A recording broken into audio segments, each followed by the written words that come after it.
మంగళము పెరియార్వారులు మనసిన పెంచిన ఆడబిడ్డకిది మంగళము శ్రీ పెరుంబూరి మాముని వర్యుని చిన్ని చెల్లెలికి మంగళము నూరును నలువది మూడును వాడిన పరమ పావనికి మంగళము ముదమున రంగని మెడలో దండల కొలిచిన యువతకు మంగళము సుప్రసిద్ధమగు వెళ్ళి నగరమును గేలిన రాణికి మంగళము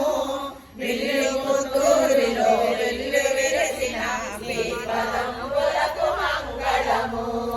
ఆడి మాసమున కుబ్బను పెట్టిన ఆడాడమ్మకు మంగళము శ్రీ తిరుమాలయము అది చెప్పిన దివ్య కన్యకి